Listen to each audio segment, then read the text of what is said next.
Welcome to the coming apocalypse. Evangelist and pastor Paul Begley will take you on a journey into the end times prophecy. He'll examine current world events and explain how they relate to the end times. For decades, Pastor Begley has provided people all over the world with an understanding of today's world events from a biblical perspective. Now here's your host, Pastor Paul Begley. Starting this September, the question is this the final Shemitah? Is this the final Shemitah? I'm going to tell you all about that in just a second. Mark Biltz is going to join us in this broadcast. He has a new timeline for the end of times. Daniel's 70th week. Is this the final Shemitah? Tied to blood moons. All of this coming with all the rest of the events going on. Let me put a shout out right now for noblegoldinvestment.com. That's www.noblegoldinvestment.com. Guys, seriously, you got to look at your 401k. You got to look at where you got your money. Is it all in the stock market? That's not good. Look what's going on right now. Food prices soaring, gasoline soaring, shortages of supply. They're meat hacking, whacking, attacking, jacking, smacking.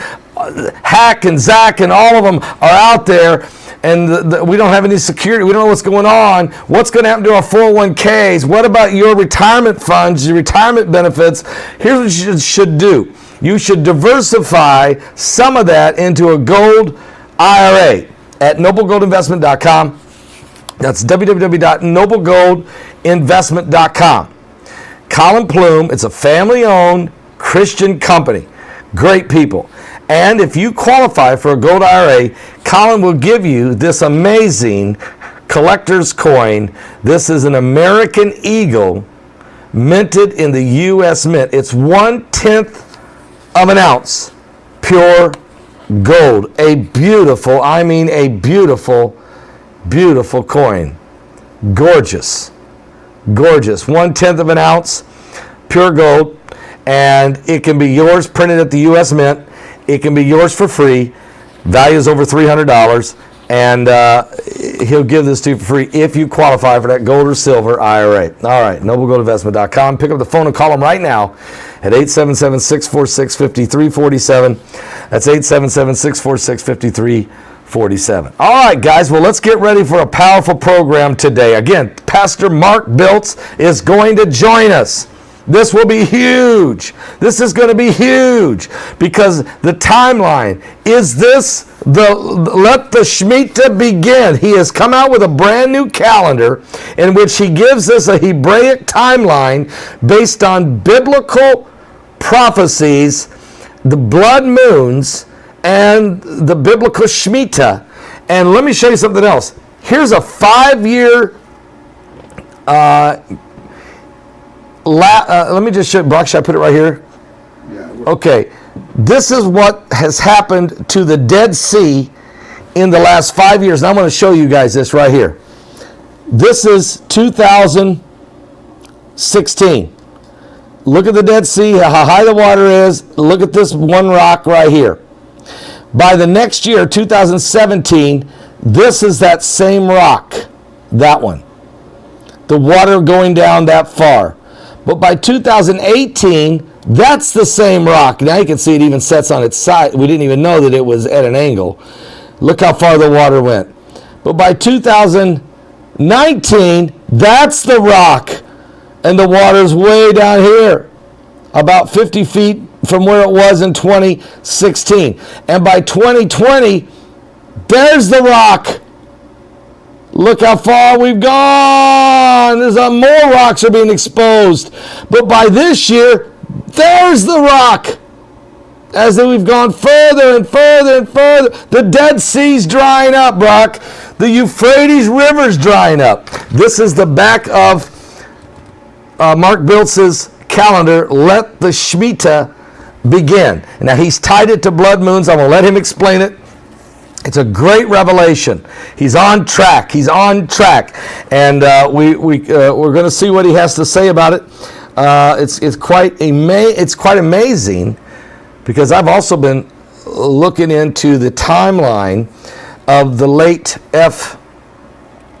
Kenton Bayshore, Reverend Dr. Bayshore, who died in 2016, also had a very powerful end-time prophecy of what he believed was the beginning of the final 7 years, which he said starts this year in 2021. Now, he died in 2016 and he's dead, but he said it starts in 2021 and that the second coming of Christ would be in the year 2028.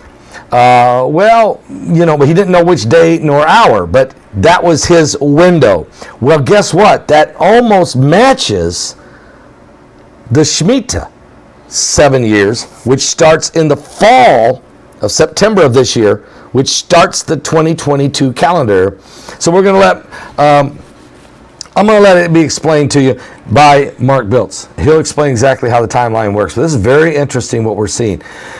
Guys, let's go to the earthquake map real fast. Brock, is that where I should go right now? Earthquake map, because we got a ton of stuff to tell you guys today, and I got to get on it. Here we go. In the earthquake map, we've got an incredible situation developing. Earthquakes everywhere. 55 earthquakes, and a lot of them are mid-range strong.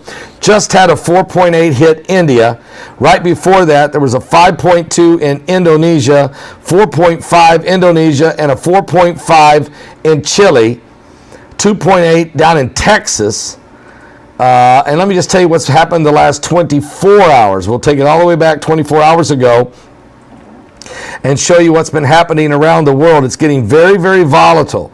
3.1 Puerto Rico, 4.5 Colombia, 4.6 the Fiji Islands, 4.3 the Kuril Islands, 2.7 the volcano in Hawaii, 4.8 Indonesia, 3.0 Hawaii, 2.8 the Gold Beach in Oregon. That's the Cascadia subduction zone. Brock, that makes me nervous. Start thinking about Steve Quayle. I start thinking about what the Lord told me a couple years ago to keep a close eye on Cascadia. Big time. Also, 2.8 White City, New Mexico, followed by a 2.6 there in New Mexico. 3.0 Puerto Rico. 4.5 Colombia, Northern Colombia. 4.5 the Northern Marina Islands. 4.9 Ecuador. What? 2.5 Puerto Rico. 3.0 Alaska. 2.9 Alaska. 4.6 Russia. 4.5 Russia. 2.6 Alaska. 2.8 the volcano in Hawaii. Is that thing waking up again?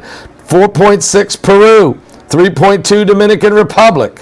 4.3 Indonesia, 4.0 Chile, 4.7 Papua New Guinea. Look how big these are. 4.3 Fiji, all over the world. 3.1 coast of Oregon. Again, in that Cascadia subduction zone. It's getting dangerous. 3.6, 2.6, 2.8, 2.5, all in Puerto Rico. 3.7 Dominican Republic, 4.5 Japan.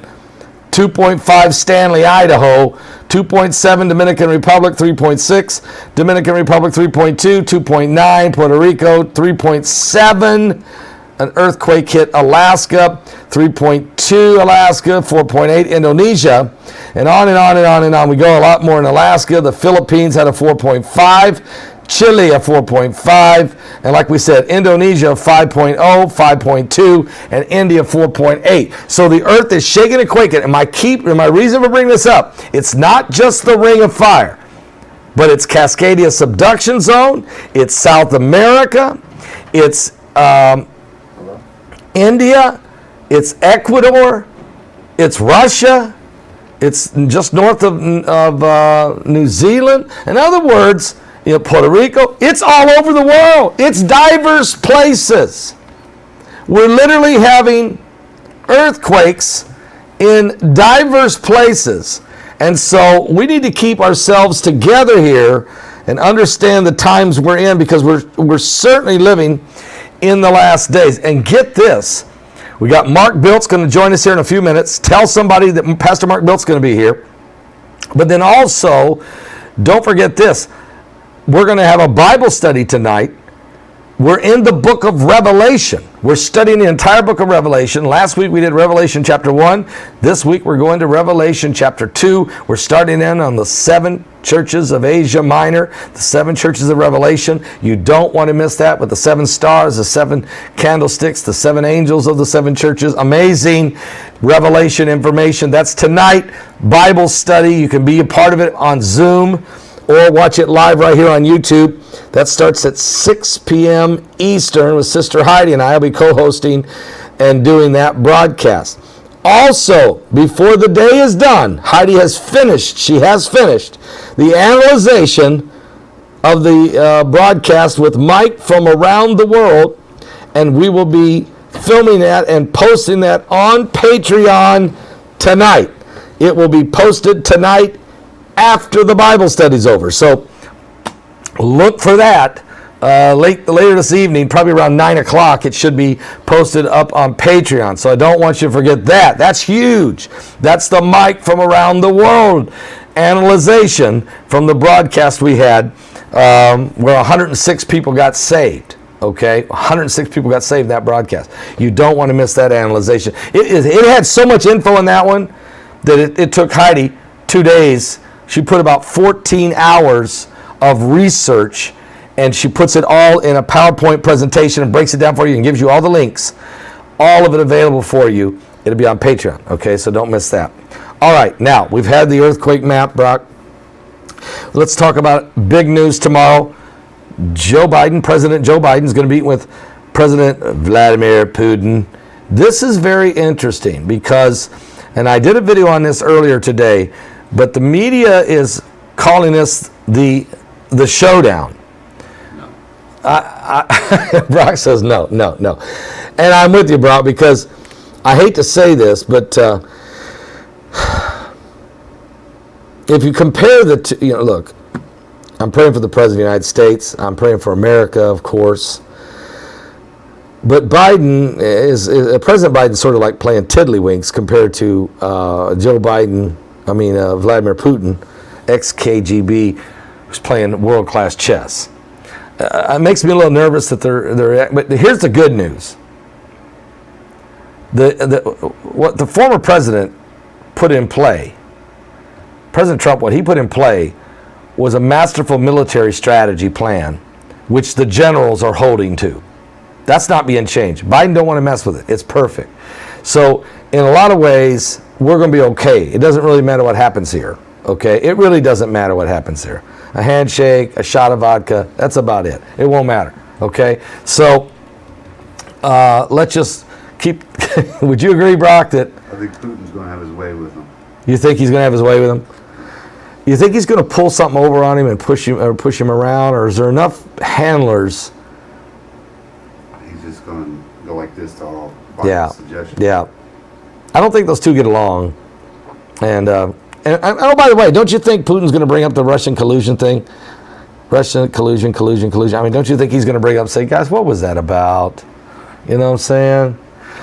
And maybe Ukraine gets brought up. I hear that Biden's going to bring up, why do you have all your troops sitting on Ukraine? Putin's probably going to say, what's that matter to you? What about you in Ukraine and the deal you were working with your family? So there's a lot on the table here. Brock's answer is no. Putin's going to have his way with him. Okay. Wow. Meanwhile, that takes place tomorrow in Geneva on neutral turf, okay? So let's keep that in mind. But meanwhile, China's the real problem. And we just got this information from Agent 2020 earlier this morning that 3 U.S. F-22 fighter jets were scrambled early this morning from Honolulu, Hawaii, Brock. Now, we're not getting a clear indication exactly why they were scrambled. It's kind of ambiguous. There was a call out. There was a Marine call. We need some fighter jets, so we need you now. And so these 3 jets were scrambled. We know for sure they were scrambled, but the Pentagon has yet to tell us exactly why they were scrambled. My first indication my thoughts are it has to do with China. China. I mean, they're all over the South China Sea. They're all over the Pacific.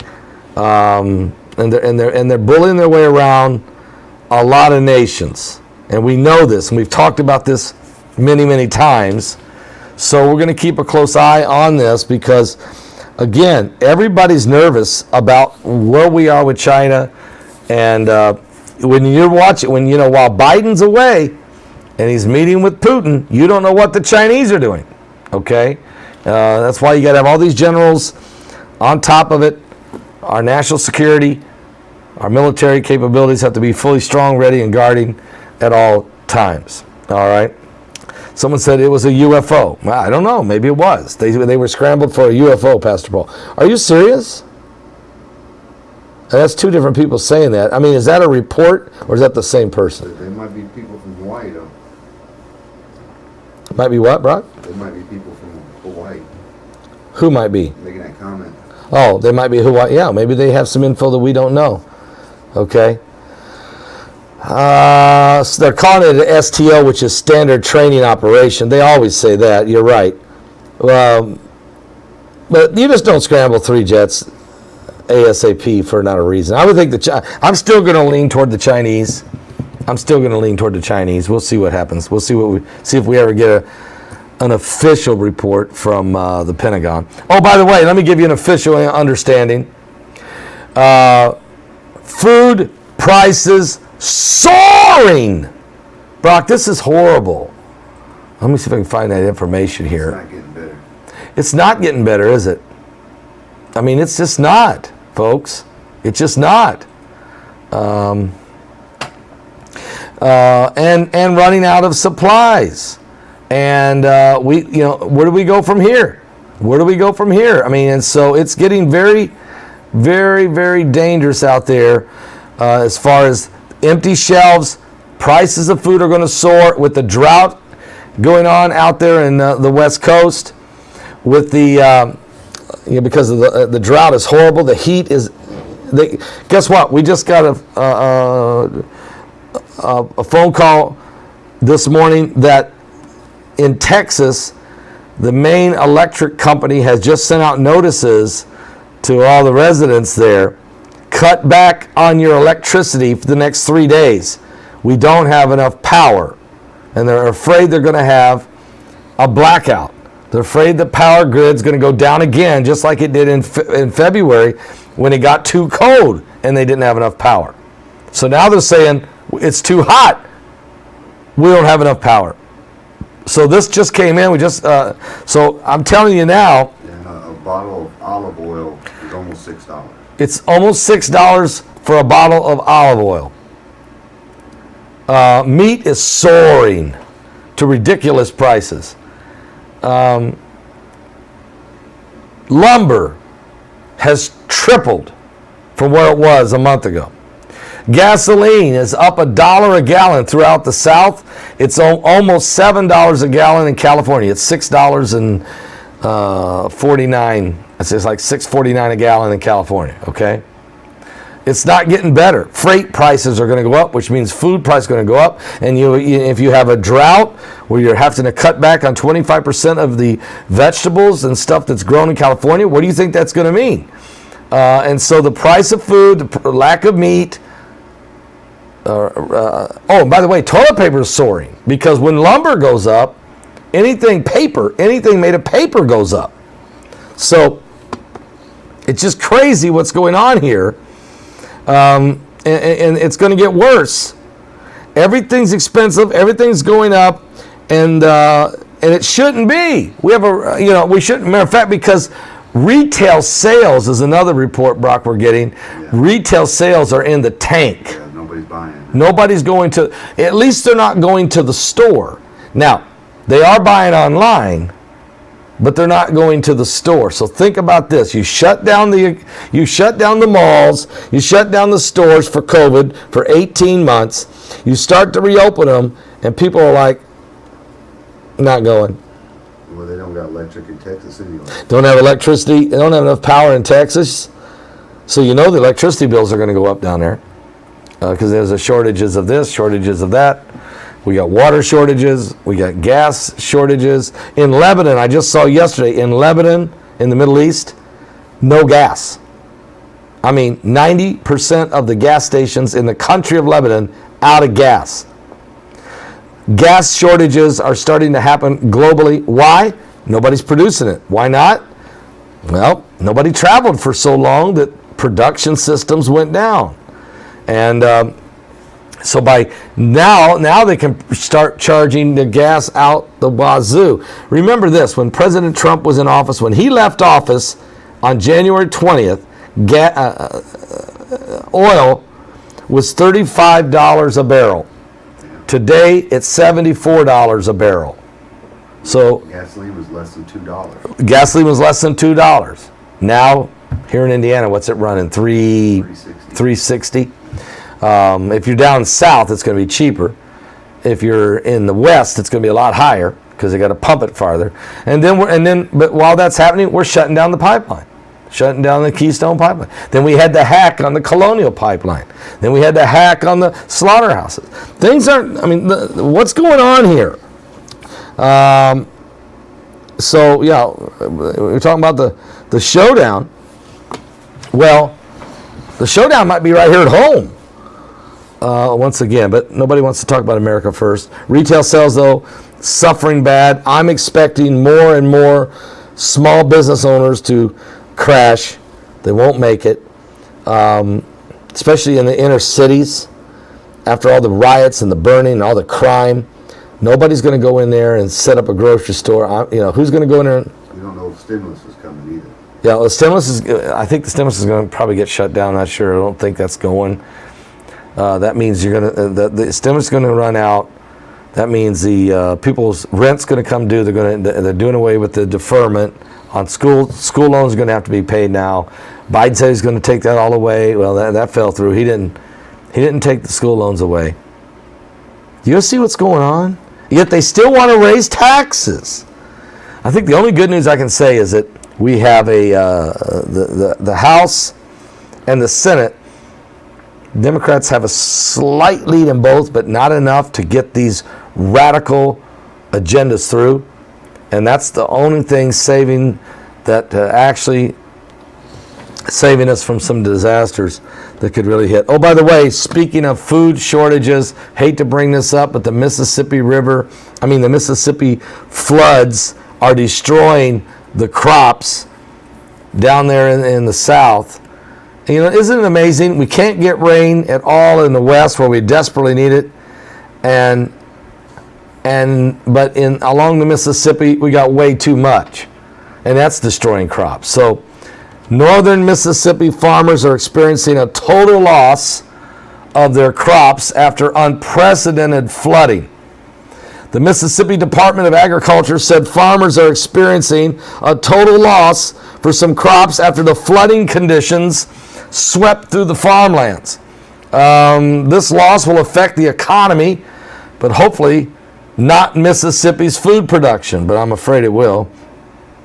According to reports, the flooding is amazing. It's incredible. I've never seen anything like it, said Agricultural Commissioner Andy Gibson. He said it was just torrential what happened. It looks like a tropical storm has hit. Brock, you got pictures of the flooding. You're showing people. They look like lakes where there was cotton and soybeans. There are even cornfields that are just totally underwater.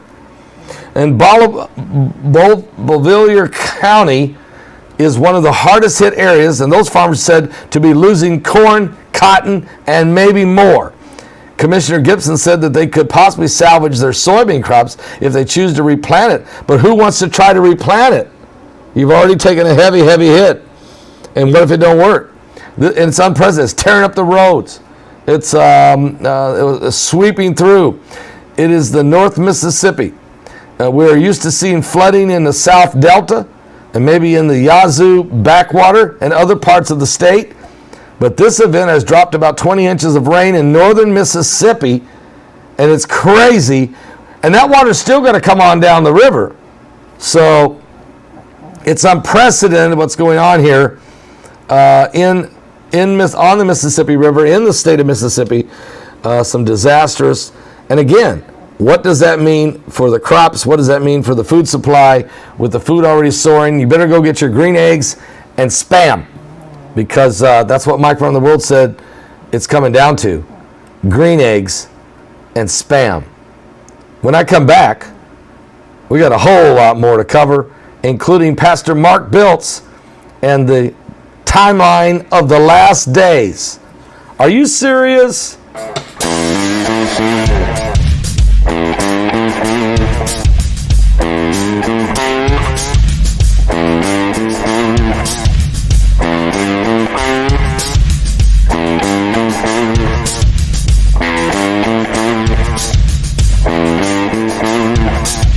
The earth can shake, the sky come down, the mountains all fall to the ground. But I will fear none of those things. Shelter me, Lord, underneath your wings. Dark waters rise, the thunder pounds, the wheels of war are going round, and all the walls are crumbling. Shelter me, Lord, underneath your wings. Shelter me, Lord, underneath your wings. Hide me underneath your wings. Hide me deep inside your heart. In your refuge, cover me. The world can shake, but Lord, I'm making you my hiding place. The wind will blow, the rain can pour, the deluge break, the tempest roar.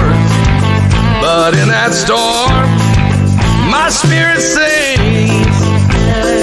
Shelter me, Lord, underneath your wings. Shelter me, Lord, underneath your wings.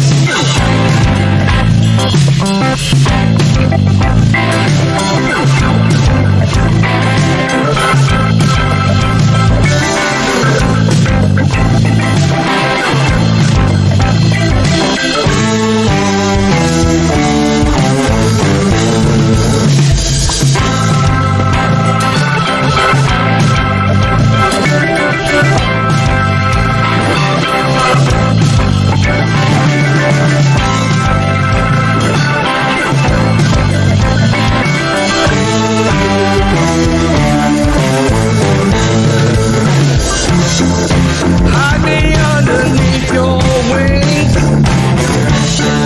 Hide me deep inside your heart. In your refuge, cover me. The world can shake, but Lord, I'm making you my hiding place. Now on that day, you call for me. Someday when time no more shall be, and I say, death, where is your sting? Shelter me, Lord, underneath your wings.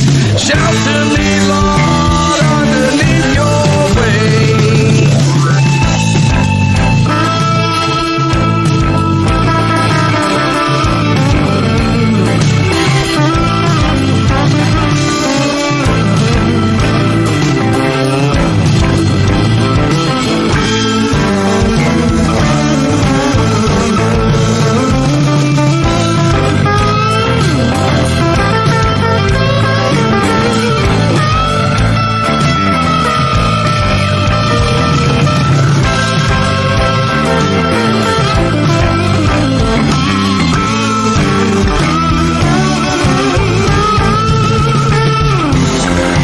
Hide me underneath your wings. Hide me deep inside your heart. In your refuge, cover me. The world can shake, but Lord, I'm making you my hiding place. Now on that day, you call for me. Someday when time no more shall be, well, I say, death, where is your sting? Shelter me, Lord, underneath your wings. Shelter me, Lord, underneath your wings.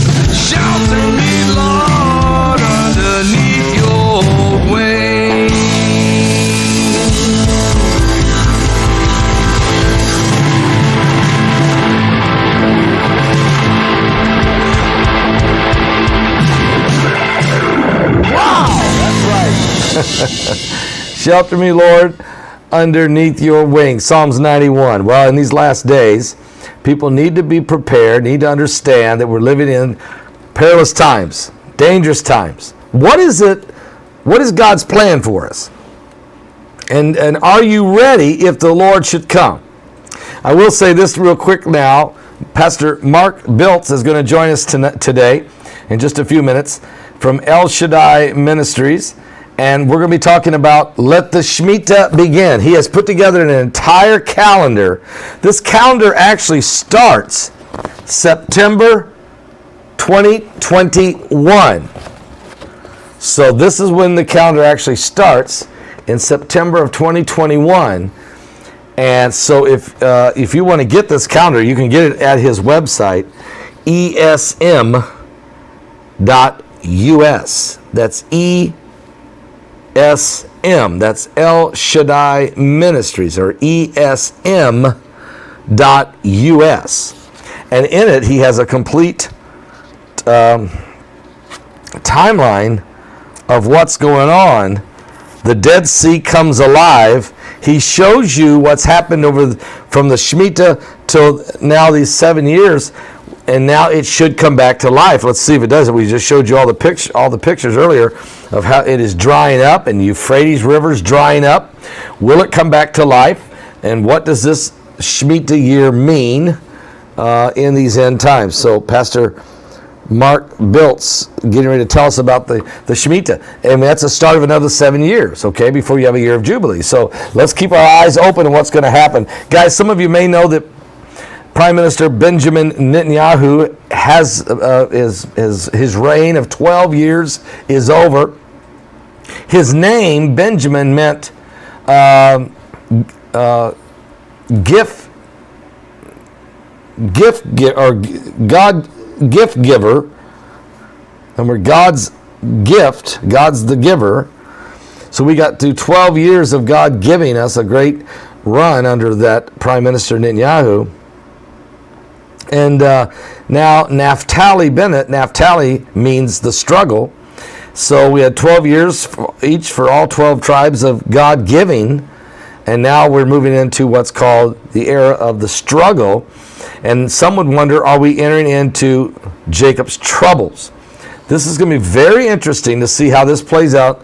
But the Bible does say in the last days that the Lord said that there will be a struggle. As a matter of fact, Jerusalem will become a cup of trembling and a burdensome stone for all people. All that burden themselves with it will be broken into pieces, though all the nations of the world should come against it. So there's some serious prophecy now. We're entering into a new phase. And I've thought a lot about Dr. Bayshore, who died back in 2016. I've been studying some of his prophecies. It's incredible information about what he saw coming beginning in 2021. And he actually believed that possibly, very possibly, that the rapture would happen in some time or another in 2021, and then the second coming of Christ would happen after 7 years of global chaos and catastrophes. That the Jesus Christ, the second coming, would be in 2028. But he didn't say what day nor hour. He said nobody knows the day nor the hour. And again, he was giving that as a time frame.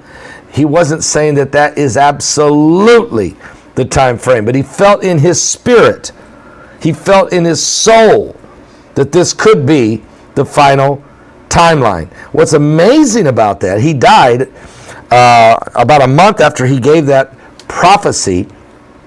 And he was well known. I mean, this guy was one of the most well-known Bible prophecy preachers and speakers, especially in the state of California. Some of you may have heard of him.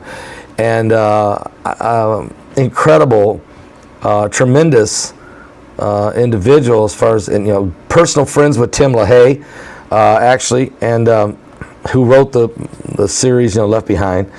Obviously, there's different views on the rapture. We know there's pre-trib, mid-trib, post-trib. There's pre-wrath, okay? There's a lot of different views. But the key point here is everyone can agree on is that we're now in the end times. And that's why I don't try in any way or shape or form try to tell you the coming of Jesus, the coming of the Lord, because nobody knows the day nor the hour. But what's interesting about Dr. Bayshore's time frame, it's very similar to Dr. Irvin Baxter's time frame. I mean, Baxter felt that Dr. Irvin Baxter felt that this covenant with many may get confirmed in the fall of this year, 2021, which would start the 7-year tribulation period and would bring us into the late 2028, early 2029 as possibly the coming of the Lord. And again, he didn't lock that down, but I talked to him about this. We shared, and he put timelines together. So, and then I find it very interesting that Mark Biltz is now talking about the Shemitah and tying it to the blood moons, and how that the time frame he's talking about is in that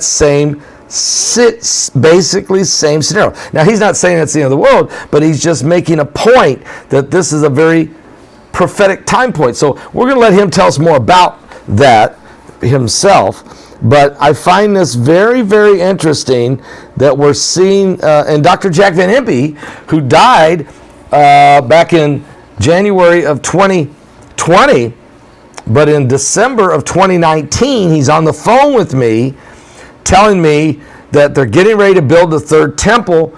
Pastor Begley, I want to live to see it. He said, but I don't think I'm going to make it, but you will. So preach and tell people the end is coming. And that's the same thing that Dr. Irvin Baxter told me when I met with him in November of 2019 in Jerusalem, our final meeting together, final breakfast and meeting together. He said, I want to see the building of the third temple. I believe it's going to happen very soon. Very, very soon, Paul. I may not see it, he said, but you will. So, and both of them then later died the next year, 2020. They both died. So it's very interesting what's happening here. Now, meanwhile, while we're talking about these things, there's a dust storm, Brock, in the Sahara Desert. An incredible dust storm. And we want to show you what's going on with that, because this is huge. Massive Saharan dust storm has engulfed Florida. What? I'm going back to Florida tomorrow, so I guess I'm going to find myself running right into it or flying into it or whatever. But anyway, the Sahara Desert, look, here's who's going to see it. It moves in today across Florida and other parts of the southeast later in the week. The vibrant glow at sunrise and sunset will be spectacular due to the dust storm from the Sahara. The skies will be orange and very hazy over Florida by midweek. That's tomorrow. And it will stay that way through Saturday. So I'll get a chance to see it, unfortunately. And I'll try to take a peek at it and see if I can see what kind of a sunset we may be dealing with here. Another Saharan dust storm, though, is also on the way. And Brock, did you see this picture of the dust? Did you show that? No. Okay, it's insane. It's taking up an enormous amount of the earth in the sky. Is this remember what Mike Around the World said about dust storms? It'd be almost like the earth will turn into a dust bowl. The earth. Well, when you see what's going on here, it's shocking information that these dust storms are getting worse and worse every year now. This latest storm comes a year after NASA documented the largest dust storm in the last 20 years, and they nicknamed that one Godzilla. This one by far is huge, way bigger, and is dimming the skies from the Sahara Desert to the United States, blanketing the Caribbeans and the Atlantic Ocean and South America with this massive layer of hot, dusty air. NASA can see it, and satellite images are off the charts. And as a matter of fact, the University of Kansas researchers have used data from a pair of NASA satellites and ground stations to outline how wind patterns and shepherded dust across vast distances. So something's happening. This is what Mike from Around the World said was going to happen. He said this for about the last 8 years, that this world will become, remember Brock, everyone will need a gas mask to go outside because of volcanoes, smoke, ash, plumes, toxic gas, and dust storms of biblical proportion, dry because no rain, yet flooding in some areas.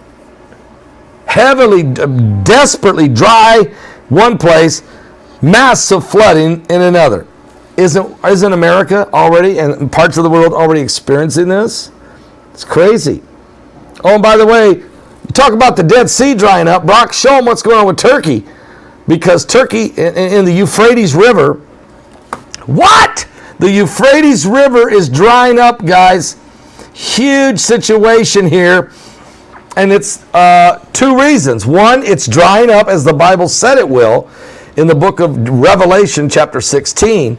And 2, Turkey's using a dam where they're starting to dam the river, and they're taking more water than their share, and it's trickling downstream to Syria. You have to understand, the Euphrates River runs from Turkey through Syria, through Iraq, into Iran, okay?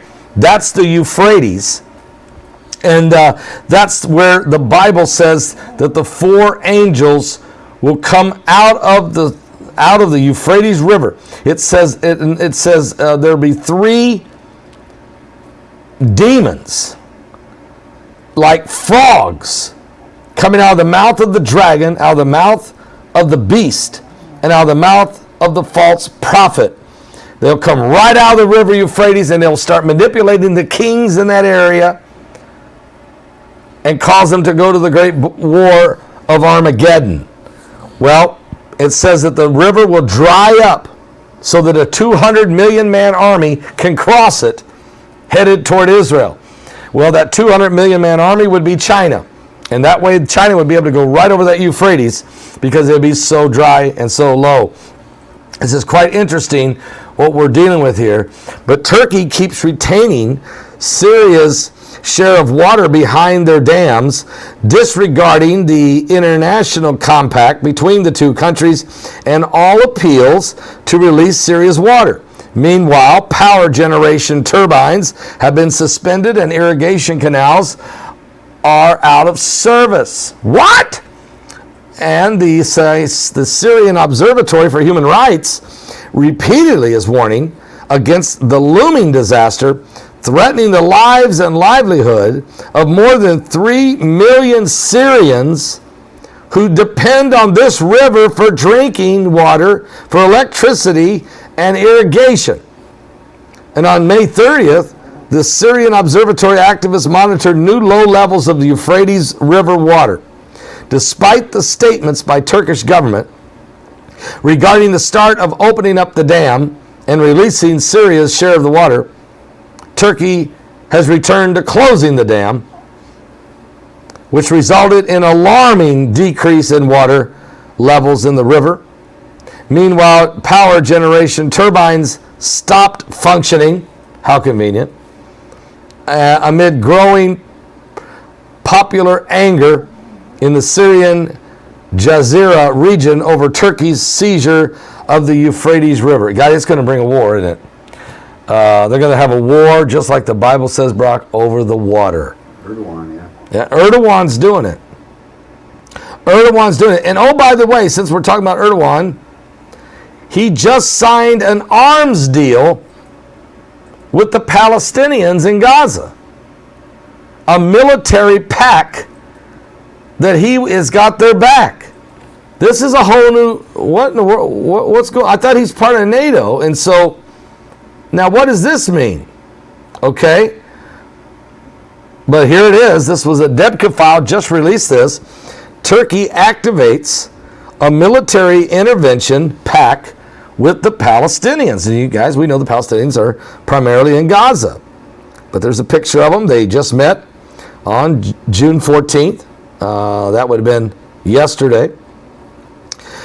Mahmoud Abbas met with Turkish President Erdogan, and they signed the Palestinian Authority Chairman Mahmoud Abbas on the same lines as Turkey's intervention in the Libya conflict. This step, taken on a very quiet, was approved by the National Security Council in Antarctica last Wednesday, June 9th, and published in Turkey's official gazette the next day. The accord provides for Turkey's Coast Guard Academy to train Palestinian security forces. Short and long-term projects would be implemented to increase the capabilities of the Palestinian law enforcement forces by providing training, consultation, technical assistance. Also including is an intelligence sharing clause between Turkey and the Palestinian Authority.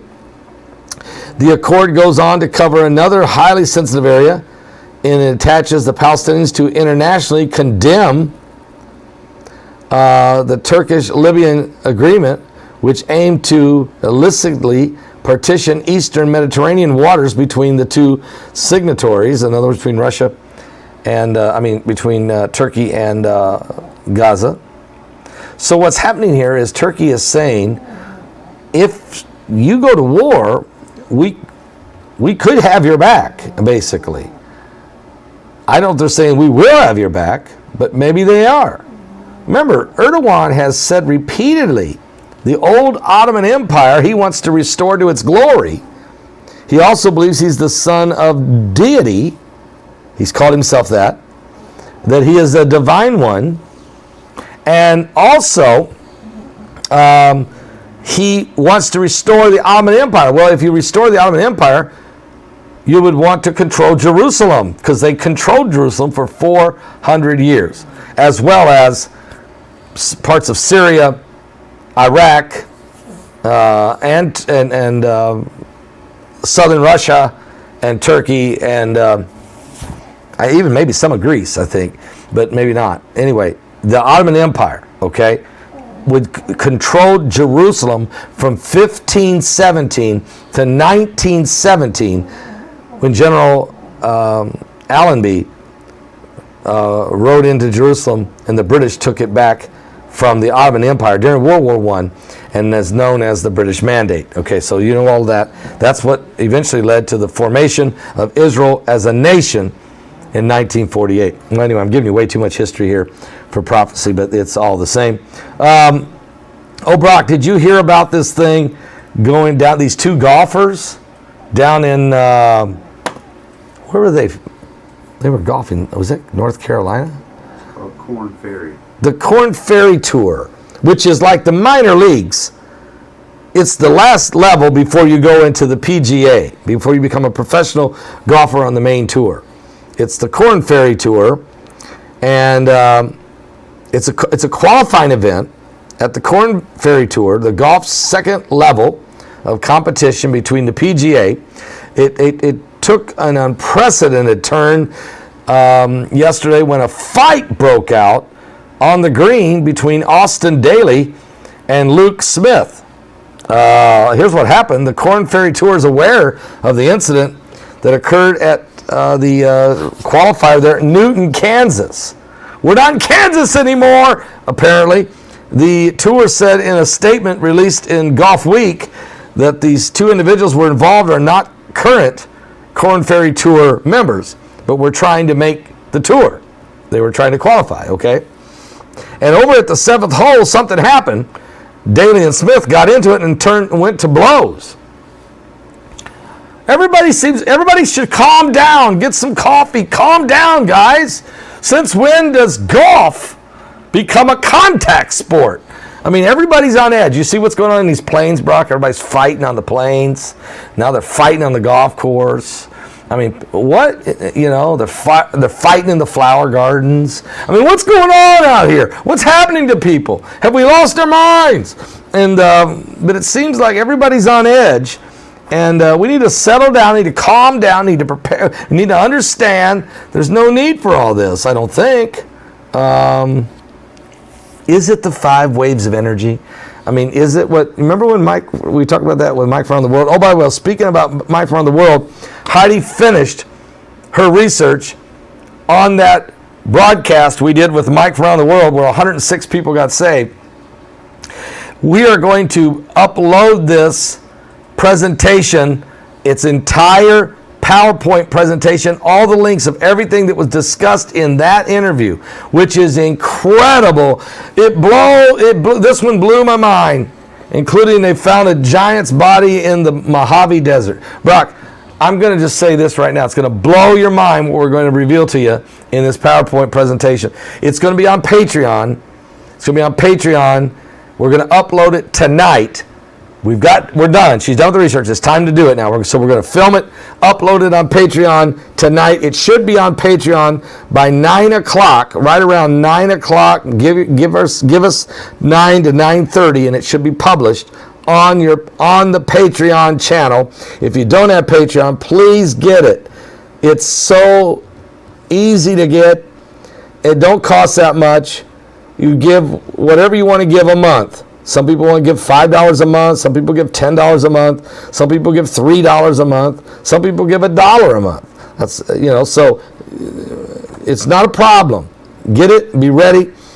You got to watch this. You love Mike around the world, and he can blow your mind in an hour interview. But wait till you see what those riddles meant. And that's what we've been reading. It's incredible. This one's the best one ever, okay? This one's the best one ever I've researched. Okay, so wow. Anyway, having said all that, don't forget also tonight we're going to be doing a live Bible study on Revelation. We're covering the book of Revelation. Last week we did Revelation chapter 1. This week we're doing Revelation chapter 2 on the 7 churches of Asia. We're going to be right in that. That's going to be good. 7 churches, the 7 spirits of God, the 7 golden candlesticks, the 7 stars. It's all there. What does it all mean as it relates to these end times? We'll be covering that tonight. Sister Heidi and I will be doing that at 6 o'clock Eastern. We'll be live, 6 p.m. Eastern on this YouTube channel and on Zoom. Okay, so be ready for that. But right now, it's time to get ready for Mark Biltz. Pastor Mark Biltz from El Shaddai Ministries is going to join us in just a moment, right after this song. Are you serious? We need to get this world back to God.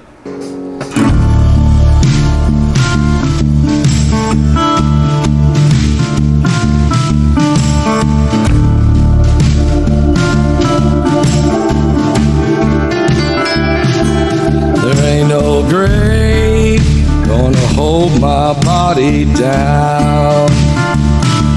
There ain't no grave gonna hold my body down.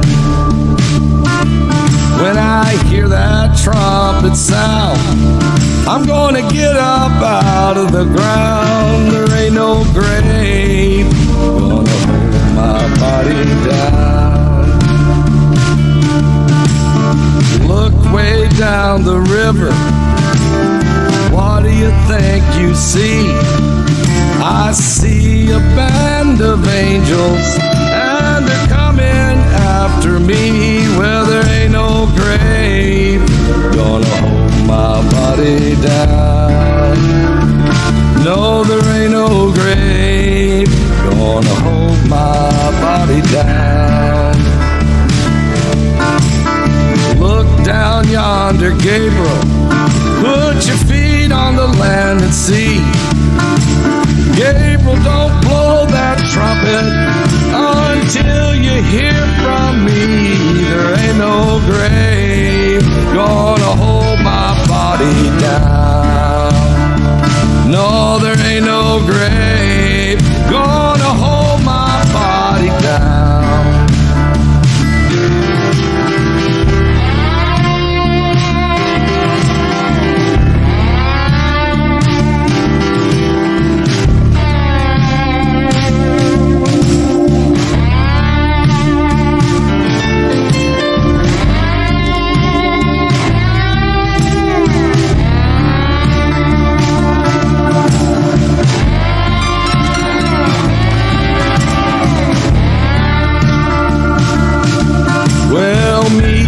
Jesus, meet me in the middle of the air.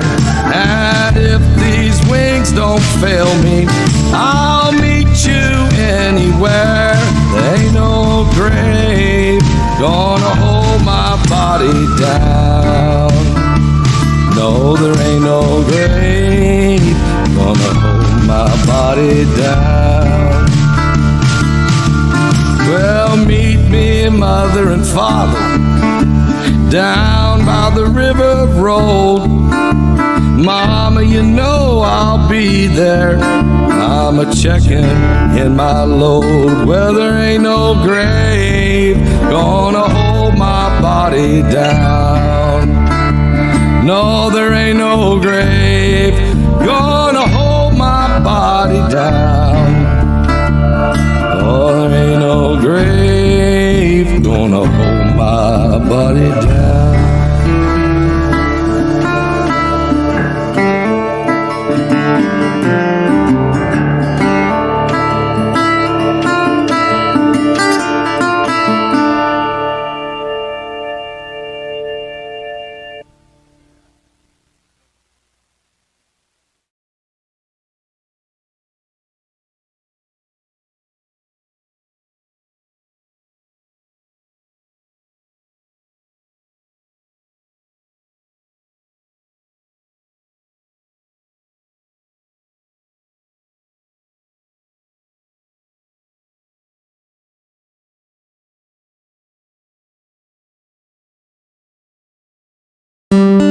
The latest in groundbreaking events from Paul Begley Prophecy Ministries is on its way. August 6th and 7th, Aliens, Angels, and Demons, the webinar.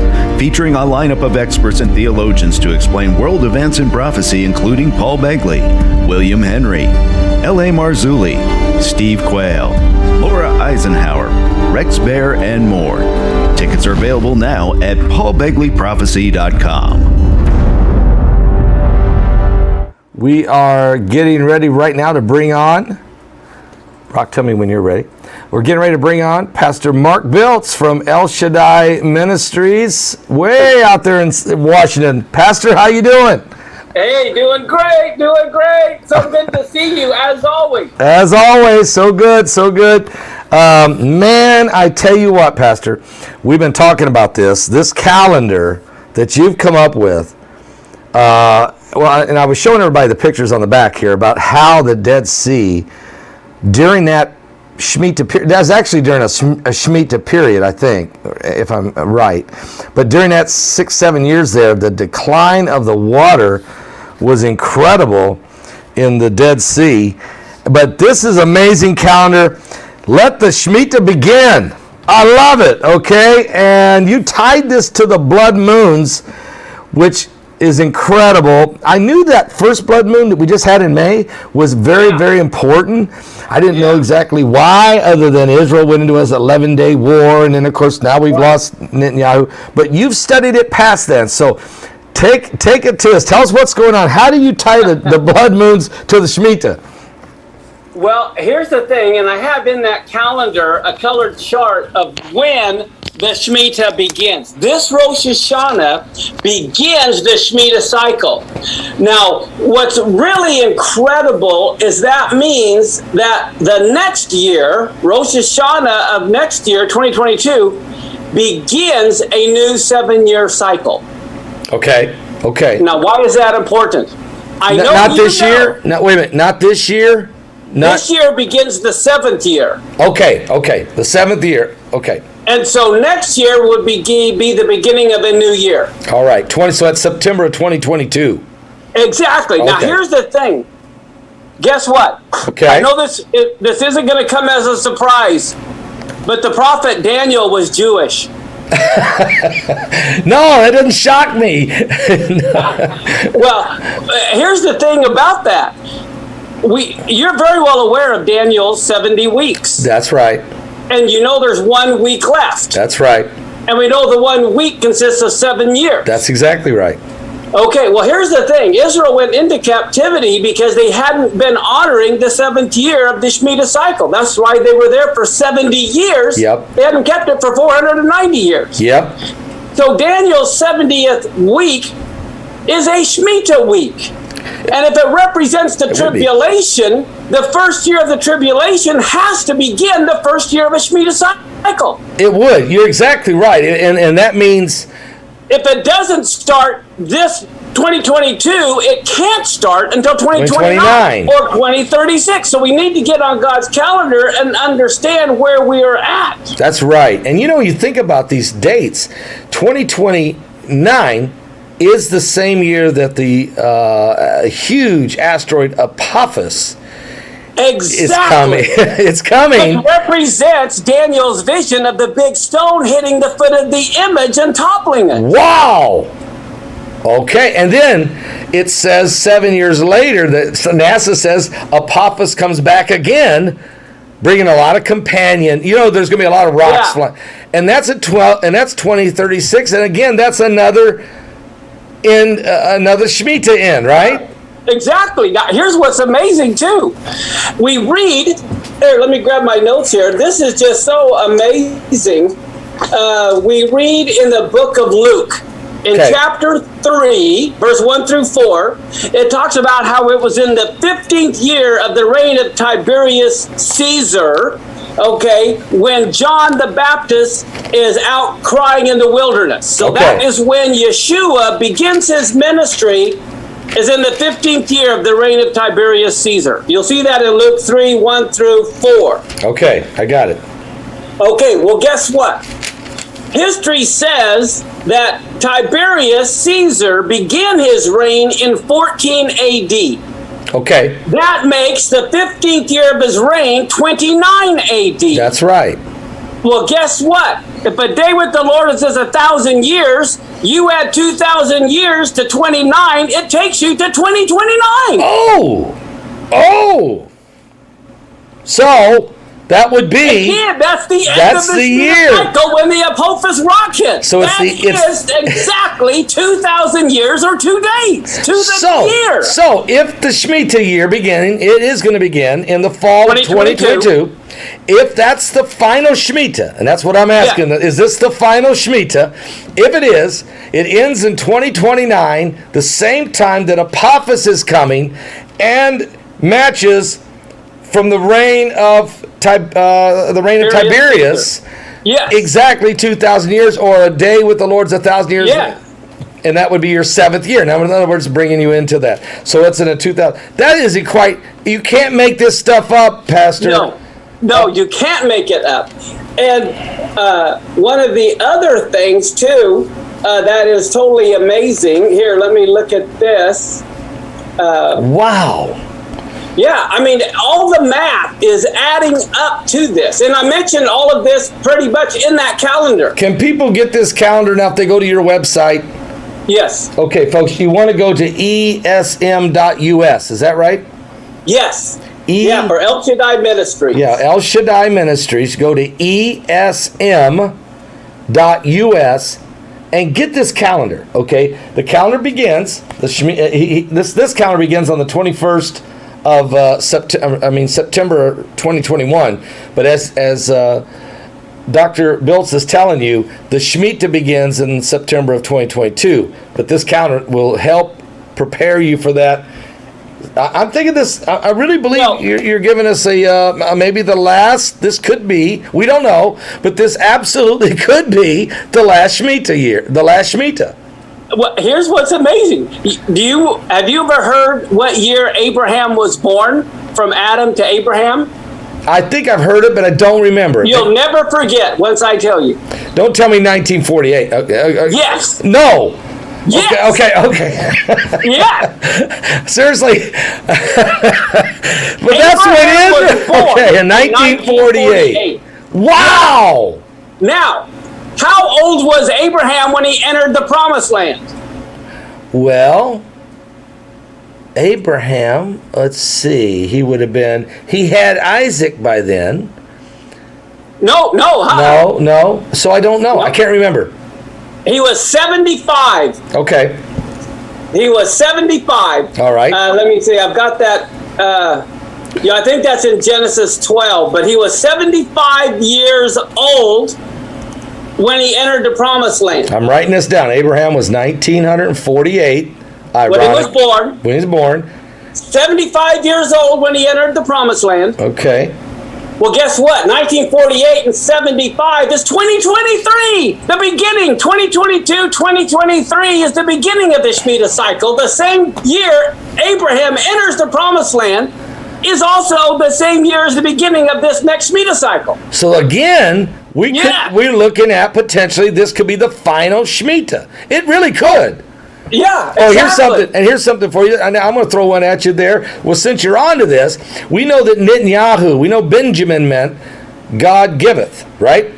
So we had 12 years of God giving blessings upon Israel during Netanyahu's reign, which was for 12 tribes, 12 years. We have a new prime minister in Israel. His name is Naphtali Bennett. Naphtali means the struggle. So are we about to, and he's coming in here, so are we about to enter into this Shemitah?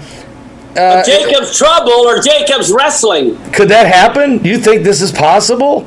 Well, I very much think so. And I love that connection there that you just gave. That is so important. But going back to the blood moons themselves, All right. What is amazing about this, if we look at the next Shemitah cycle, right in the middle, not only are 4 blood moons, there's 4 solar eclipses. Okay. Now that's and big too. They intertwine each other, and you are not going to believe this. Guess what? Okay, I'm ready. The solar eclipses happen on Nisan 1. Okay.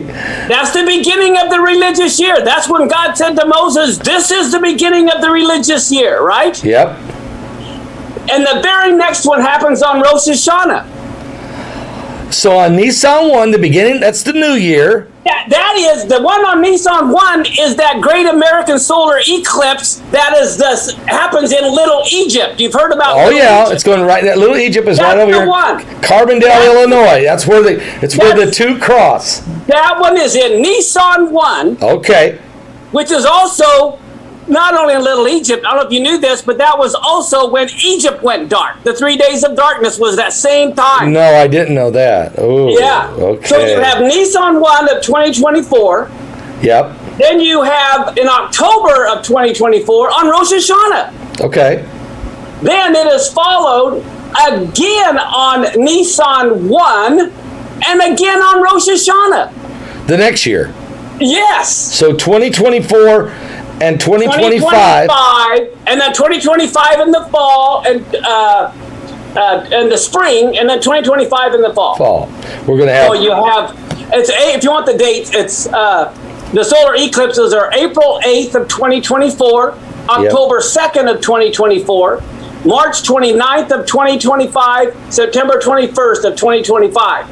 And that is exactly Nisan 1 Rosh Hashanah, Nisan 1 Rosh Hashanah. That's solar eclipses. That first one is the big one. It's the crosses. big one that kicks it off. Yeah. Oh, but there's more. Oh, now, my. in between these 4 solar eclipses are 4 blood moons. Okay. Again, here we go again. And watch this. Now, you know about the month of Elul? Yes. That's right before Rosh Hashanah. Yes. It's on Elul 15, and then the next one's on Purim, Yes. of all things. Yeah. Well, And again, Elul 15 and Purim again. Wow. What is so incredible about this, are you ready for this? This is what it's going to, if you of all people would understand this more than most. Okay. The way they journeyed in the wilderness, Judah went first. Okay. Yes. Judah went first. Now, because Judah goes first, and God told Moses in Exodus 12 that Nisan is the first month, Yes. Judah is tied to the month of Nisan. Okay. And so the 12 months of the year aligns with the 12 tribes exactly how they marched. Okay. I didn't know that. So that's how the 12 months, each tribe was assigned a month, and that's how they marched how in. they journeyed. It's how they journeyed. Okay. Okay, so that meant the 3 tribes on the east went first, then the 3 tribes on the south, then the 3 tribes on the west, then the 3 tribes on the north. Okay. Okay? They want to be organized as they're traveling. Okay. So Judah is Nisan 1. That is his tribe. Okay. Goes with Nisan 1. Rosh Hashanah is tied at the exact opposite end, which is the west, and that tribe is Ephraim. Okay, Ephraim. Okay, that's where. Okay, and God wants to bring the two sticks together, Judah and Ephraim. Okay, yep. And instead of me saying Nisan 1 Rosh Hashanah, Nisan 1 Rosh Hashanah, we can be saying Judah and Ephraim. Judah and Ephraim. Judah and Ephraim. They're the two sticks are coming together. Now, that means Leah and Rachel. Leah and Rachel. Right. Well, guess what? Those are the solar eclipses. The 4 blood moons are tied to the 2 handmaids, Zilpah and Bilhah. You have Gad and then Naphtali. Gad and then Naphtali. Naphtali Bennett. Okay. But here you have those months, and so it's the whole tribes of Israel now traveling together on their journey, including the whole house of Israel. In order of exactly how they traveled. East and then south, west and then north. East and then south, west and then north. Solar eclipse, blood moon. Solar eclipse, blood moon. It's exactly how they traveled. So the solar eclipse blood moon cycle of 4 solar eclipses and 4 blood moons match exactly how the tribes traveled in to the land of Canaan as they went through the wilderness. Exactly. And it's on the exact dates that start these months, and you can't make this stuff up, because how in the world could that be so perfectly put together? It should really show people, and I have people, I know you hear this too, people say all the time, well, I don't see where Israel really has any part in the end times, Jesus came and that's it, and let's move on. They're clueless. They're clueless. They're clueless about not understanding, and really replacement theology really messes up. You can't understand the end times if you believe in replacement theology. You got to get rid of that thought. Okay, stinking thinking. Get rid of it. Bring back understand that the natural branch is here, and the wild olive tree's got to graft in. Understand that God's what He started in the beginning, He ends in the same patterns. Is that what you're saying? Well, get a load of this. Okay, here we go. How they journeyed is in Numbers chapter 10. Okay. And so in Numbers chapter 10, there's an anomaly you don't see in English, but it is in every Torah scroll for the last 3,500 years. Okay. There is a section, and it is Numbers 10, and let me give you the verse here. I gotta get my fingers to do the walking here. It's not in you're saying it's not in the King James version of Numbers 10? It's not in any English version. Wow, but it is in the Torah. An anomaly, because you only see it in Hebrew. You don't see it in English. That's huge.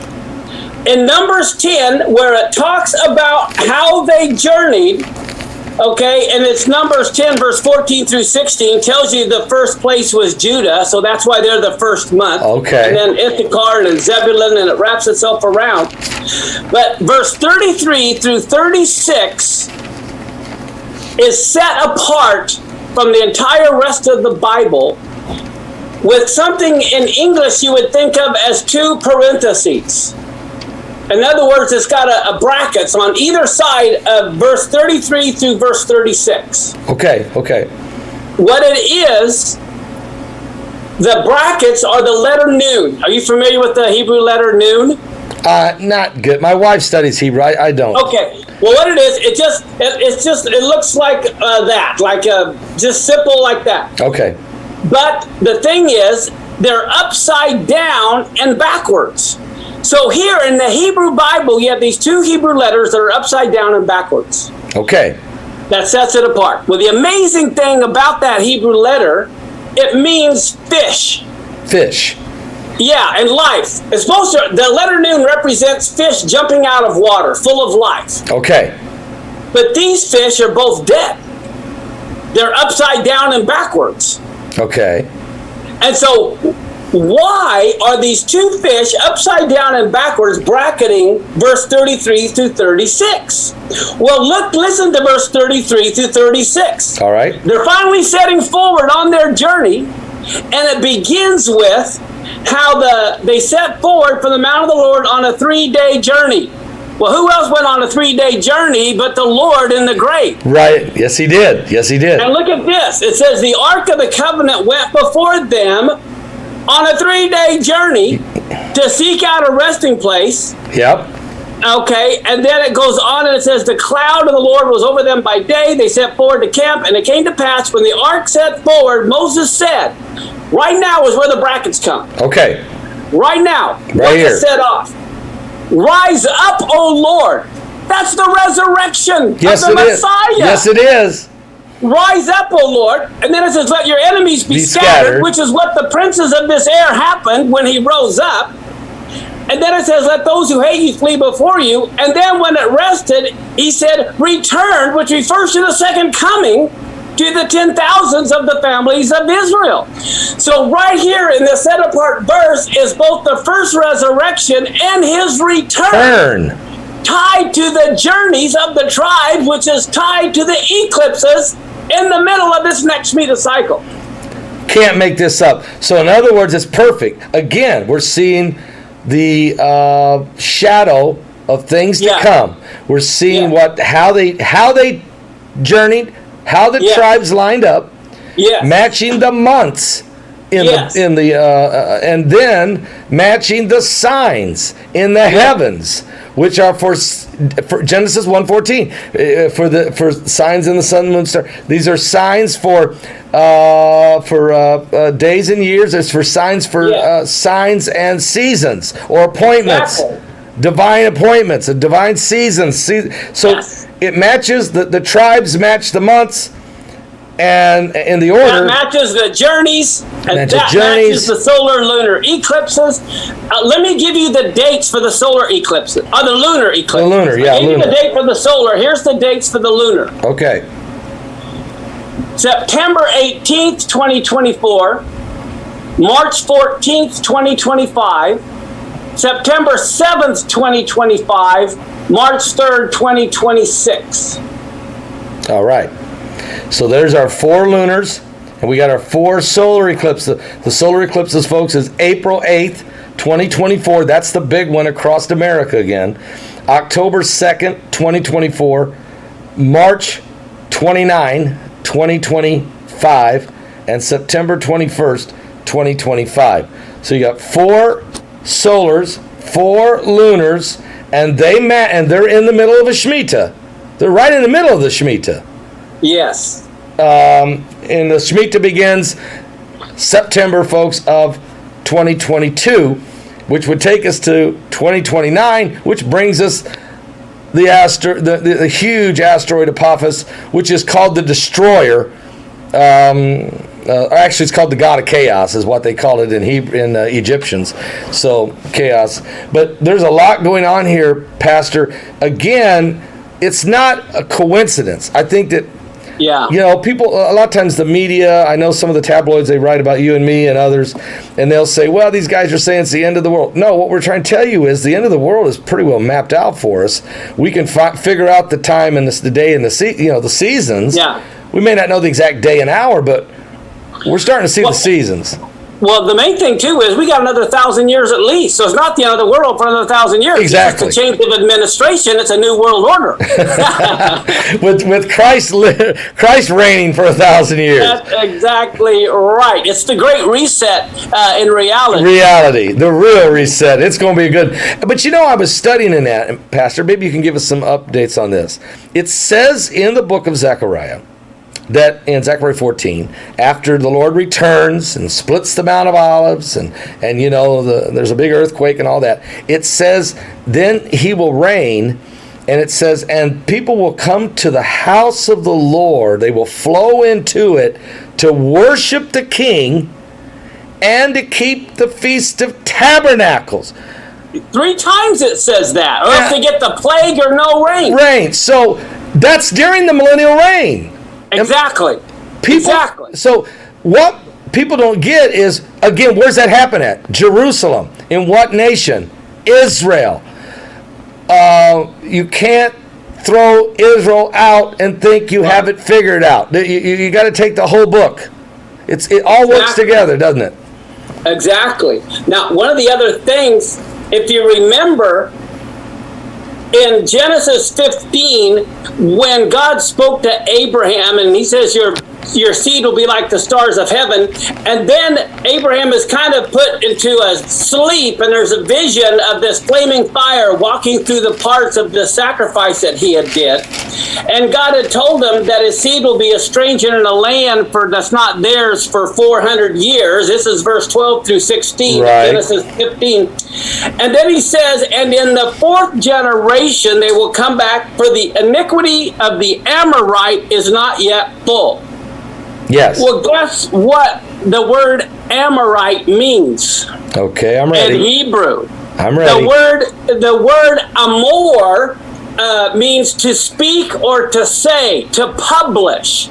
And so what he's saying is the iniquity of the prominent publicists of today has not become full. And so as now we see that evil speech is coming to a full. That is the iniquity of the Amorites, was the iniquity of the publicists, the press. The press. It's the Amorites press. means the press, those who publish and say things. Oh. So here we see that the iniquity of the press had not yet come to the full, and we are at the full right now. So if you look at the press and how everybody can't stand the press, and they lie and they lie and they lie and they connive and they twist and they are following the iniquity of the Amorites. Yes, that is the biblical principle. And it says, this fourth generation, they shall come hither again, for the iniquity of the Amorites is not yet full.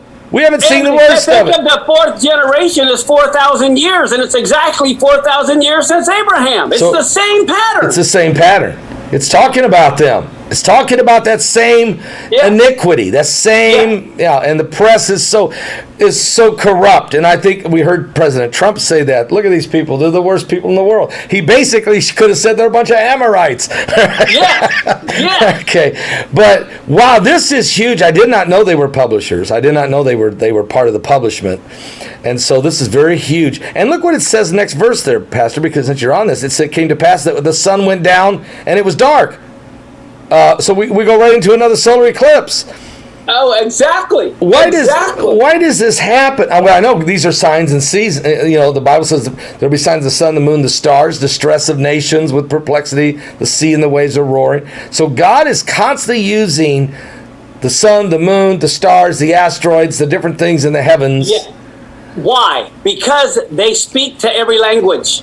Every language can understand. But think about this. I believe every one of us are born with a broken compass. We don't know what direction. It's not in man to direct their steps. And if you are out on the open sea and you need a navigational fix, where do you look? To the sun, the moon, and the stars. You have to. You look for the North Star for your navigational fix. Right. Not only are we born like a broken compass, we're given a broken watch. We don't know what time it is. And so there again, God gives us the sun, the moon, and the stars to get our navigational fix and to know what time it is. Unbelievable. And he's exactly right, because the Bible says the steps of a good man are ordered by the Lord. So unless the Lord builds a house, they that labor in vain, right? Here it is, guys. Let the Shemitah begin. You need to get this calendar.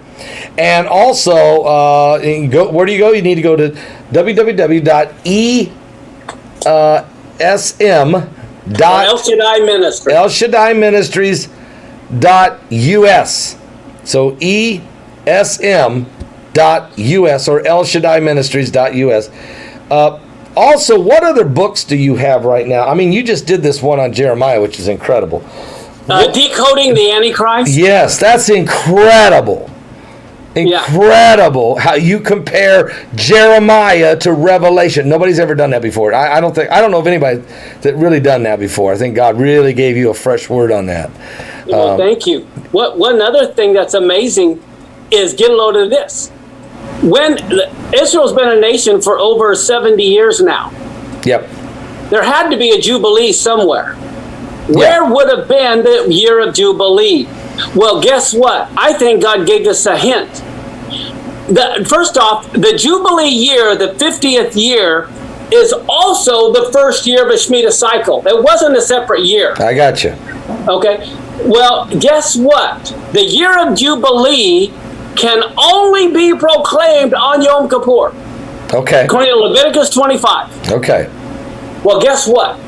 1973 was the beginning of a Shemitah cycle and the Yom Kippur War. It was. That had been God's telling us.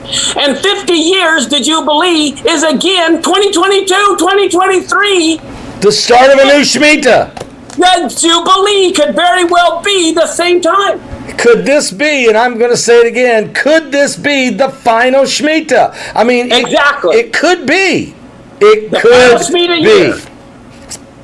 And the final new 7-year Shemitah cycle. Right, so it starts in September of 2022 and goes till 2029. If that's the final Shemitah, then you're entering it. The rapture has got to be like super close. And the tribulation years, the Jacob's struggle, Jacob's troubles, I mean, it's upon us. I mean, it really is, isn't it? And we got Iran threatening, if you look at Psalms 83, and all these, China, what they're doing, Russia. Right. They're all the players on the field that are involved in the Gog and Magog war of Ezekiel 38, 39. You got all these groups that are forming pacts. We just seen Turkey just signed a pact with the Palestinians 2 days ago. Yeah. Military pact. I thought they were part of NATO, but it shows you they're part of this connection. Is Psalms 83, Ezekiel 38, 39. You can see the patterns, but now you're seeing the actual players, Pastor. It's and the Bible says you see that the armies compassing Jerusalem, know that the desolation thereof is nigh. Yeah. And what about the rebuilding of the third temple? I mean, they're on the brink of it. I was in the last time I was in Jerusalem. I don't know when was the last time you got to go. I couldn't go in 2020. So the last time I was there was 2019. I was there, and I ran into Dr. Irvin Baxter. He just happened to have a tour there, and I had a tour there, and we happened to we ended up crossing paths. So we had breakfast together. It was the last time I seen him before he died. And he said, did you see that new construction they're building over by the Temple Mount, over at the Kotel? I said, yes. And I asked somebody, what is this? What is this? Nobody knew. Finally, one guy told me. That's the temporary housing for the high priest that's going to be going into the third temple. So, Pastor, this thing is moving at light speed now. It's God's timeline is in play, isn't it? Yes, definitely. And that's why I am so proud of you, and I am so glad for you and for your ministry. You definitely are being a light to the world. Well, thank you, Pastor. I you know what? I just think I stumble around and I accidentally show up in places the right time. I don't know, but we're doing our best to share the gospel of Jesus Christ to people. So, Pastor, once again, let's tell everybody, Brock, I got it wrote down here. Let's get them to ElShaddaiMinistries.us. That's ESM.us. Guys, get your timeline. Get your Shemitah begins. A lot of people always says, I don't know when the feasts start. You've got everything in here, Pastor. Oh, everything. Yeah. And all of those are professional photographs of the Dead Sea by a friend of mine. Really? And how it's coming to life, which is also a fulfillment of prophecy. There's fish down there. Oh, wow. Whoa, it's the Dead Sea. How's there fish? That means fresh water's coming in. Yes, fresh water's coming all around it, and I've got pictures of fish in it. So that's prophecy being fulfilled again, isn't it? Again, yes. So the Lord's healing the land. The desert is blooming. It's all happening, folks. So get your calendar now. Go to ElShaddaiMinistries.us. And not only the calendar, but take a look at Pastor Mark's books and DVDs and all the different things he's got going, because if you really want to learn a lot about the end times and how God's timeline, and God, really, I think that you're onto not just because but because you've studied so diligently. God's revealing to you. This is a Shemitah. There's no doubt. This is the Shemitah. But is it the final one? I don't know. Well, we got our eyes open. Could be. And the way you know that it is the Shemitah year, it's very simple. Some people try to say, oh, Biltz has the Shemitah year off, he's off a year. No, look at the Hebrew year. It's divisible by 7. It's just math. Yeah. Look at what year it is. If it's divisible by 7, then that means it's a 7th year. It has it's to not be. difficult. Yeah. You got people out there that are always looking to find fault, trying to figure out a way to mess it up, but it's very simple. This it shows up on the exact year it's supposed to. Wow. Pastor, thanks for coming on. I look forward to seeing if we ever get able to travel freely again. It looks like it's about over, though, isn't it? Yeah, for us, in the next 2 weeks, everything opens up here. All right. Well, I look forward to maybe getting a chance to meet with you in person out there in Washington and getting together, doing some videos or doing some programs. I love it. I love it. I love it, too. God bless you, All brother. right. God bless. Bless you. Bye. Amen. Bye-bye. Pastor Mark Biltz, folks. He's brilliant. He's brilliant, and because God uses him, and he's not afraid to tell the truth, and he's just doing a great job. And I'm really, you know what can I say? We're really, really proud of him and the job he's doing. Praise the Lord. Brock, you've got that there? Yeah, put your microphone. Okay, my microphone. Okay. All right. And so now, folks, again, I want you to go check out his website. For those of you also that are watching live, and prepare yourself for what's happening. I think that what we're learning here, Brock, without a doubt, is that God's timeline is irreversible. It can't be reversed. You can't change prophecy. I lost my ink pen. But you can't change prophecy. And I've had people say, well, maybe if we do this or maybe we do that, we can do this and push this back or change. You can't change it. It's on a set timeline. Now, you can change your life. You can change how you fit in the plan, but you can't change the prophecy. And so what I want you, so you might say, well, what do I need to do? How do I, do you have enough juice in that? Don't need it no more. Okay. How do I know what I need to do? How do I know what I'm supposed to do? Well, the first part is very simple. You know, everybody wants to know when is the rapture, but the question is, are you rapture ready? Because it really won't do anybody a bit of good, even if we could know the day nor the hour, which we don't. But even if we did, it wouldn't do us any good if we're not ready to meet the Lord, if we've not been washed in the blood of the Lamb. And so I'm going to ask you right now, as Brock gets us a song, I want to know, I got to play the song, I want to know how many want to be saved. You know, we had 21 people. It ended up being 21 people saved on Sunday night. It was just wonderful. And don't forget, we're doing the Bible study tonight at 6 o'clock. And then later in the evening, it'll be on Patreon of the analysis of the Mike from Around the World broadcast that we did. But right now, I can't stress it I can't say it anymore. It is so important to give your life to Jesus Christ and be born again. And so as I play this song, if you're here and you want to be saved, I want you to type in the chat room, I want to be saved. I want to be saved. Do it right now. I'll write your name down. Do it right now in Jesus' name. This is your moment. This is your hour. This is your time. Do it now. Do it right now. Just type, I want to be saved, Pastor, because I can see we must be getting really close. Yeah, like the rapture could be like super close. You know, a dream is like a river, ever changing as it flows. Kiwi Loss wants to be saved. Dreamer's just a vessel. Lanny Gilbertson. Must follow where it goes. Greg Goby. Need to learn from what's behind you. Never knowing what Larry. the store makes each day a constant battle. Lisa Clegan. Just to stay between the shore. And I will sail my vessel till the Faded Glory. currents dry, like a Lanny. leaf on the wind. Nathan. These waters are my sky. I'll never reach my destination if I never try. So I will sail my vessel This is your moment. till the river runs dry. This is your moment. Many times we stand aside and let the water slip away till we put off till tomorrow. That's now become today. So don't you sit upon the shoreline and say you're satisfied. Choose to chance all the rapids and dare to dance the tide. And I will sail my vessel till the river runs dry, like a bird upon the wind. These Waters are my sky, I'll never reach my destination.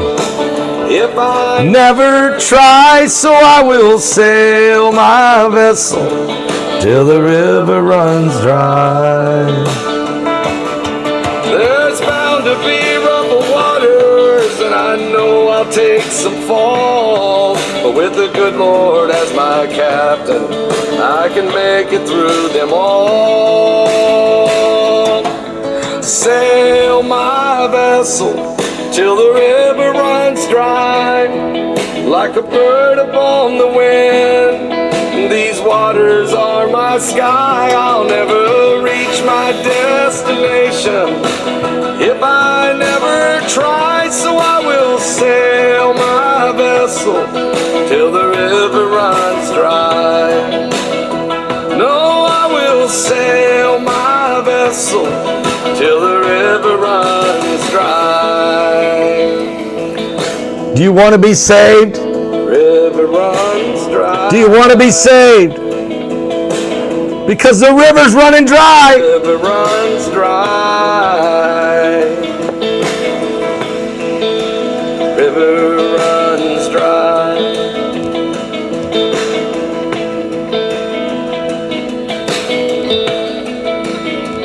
It's going to be too late for some folks. They're going to let it pass on by.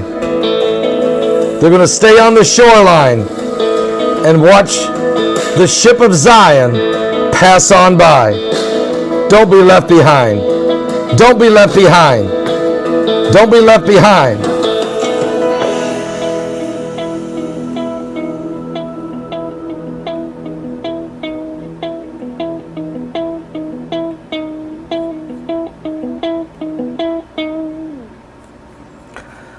You know, when you start thinking about these things,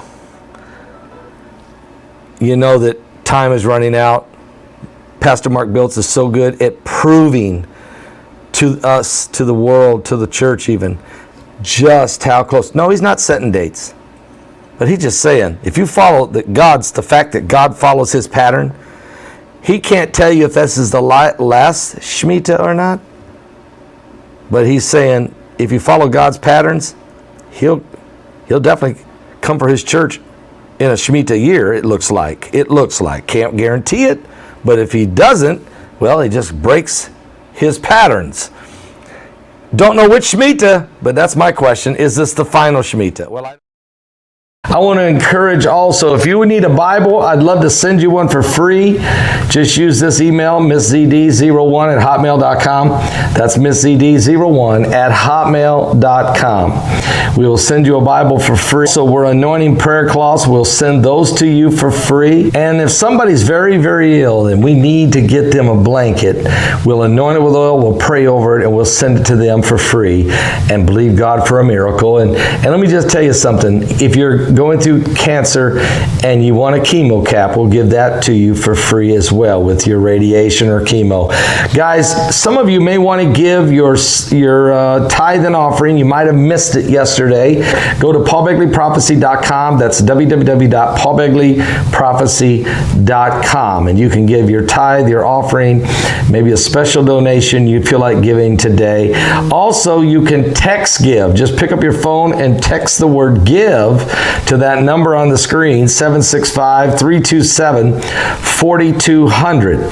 That's 765-327-4200. And you can text the word give and be a blessing to the kingdom of God and winning souls to the Lord. Also, another way is just write me. Would you just sit down, put a check or money order in the mail, put a nice little letter in there, a note, a prayer request, whatever the Lord lays on your heart.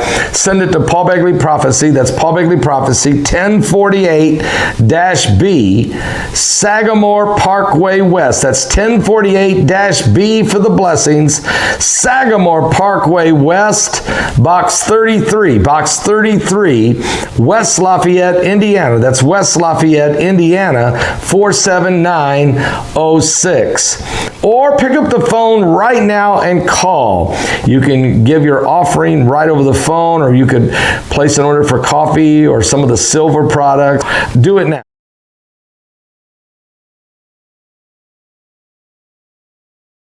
On February 5th and 6th, 2021, we gathered doctors, scientists, investigative journalists, military intelligence experts, and Bible scholars for one of the most important webinars of our time, The Virus, Vaccines, Victims, and Victory.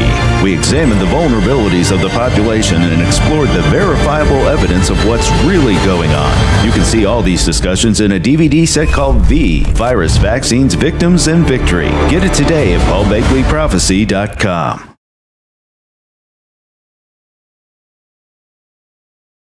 The zombie awakening. Even Jesus Christ realized there would be a resurrection of the saints, but what about the resurrection of the damned? Hollywood has done a lot of damage deceiving the world. But according to the Bible, from Daniel's prophecies to Jesus Christ, there will be a resurrection of the damned. The zombie awakening. Get this DVD series today.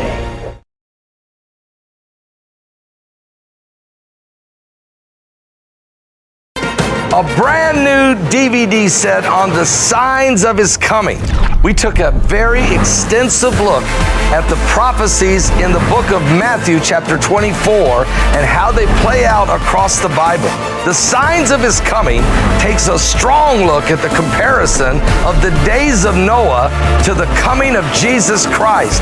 Are you ready for the signs, and do you understand he's coming soon? Get it at my website right now. The latest and groundbreaking events from Paul Begley Prophecy Ministries is on its way. August 6th and 7th, Aliens, Angels, and Demons, the webinar.